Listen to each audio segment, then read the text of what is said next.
लक्ष द्या. समजा एक स्ट्रेट लाईन आहे, तर तुम्हाला माहित आहे स्ट्रेट लाईन म्हणजे स्ट्रेट अँगल झाला. स्ट्रेट अँगल किती असतो? 180 असतो. जर आपण या अँगलचे दोन पार्ट्स केले, कशामुळे?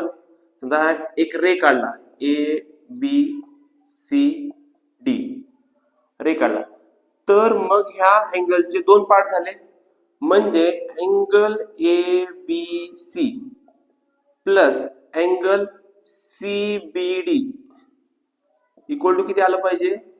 180. ह्याला म्हणतो लिनियर पेअर्स ऑफ अँगल.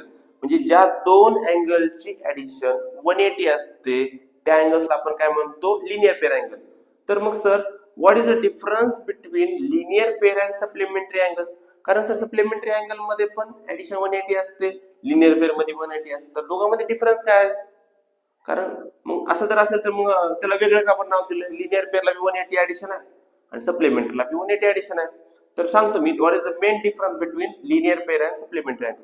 तर लिनियर पेअर मध्ये दोन अँगल जे असतात ते ऍडजस्टंट असतात. ऍडजस्टंट म्हणजे लगतचे, चिटकून. म्हणजे दोन अँगल्स मध्ये एक आर्म जे असते, बाजू ही काय असते? कॉमन असते. आणि सप्लिमेंटरी मध्ये काय असतं? फक्त आपल्याला ऍडिशन 180 पाहिजे, मग ते अँगल ऍडजस्टंट असावं असं काही नाही. बरोबर आहे? ते अँगल ऍडजस्टंट असावं असं काही नाही. म्हणून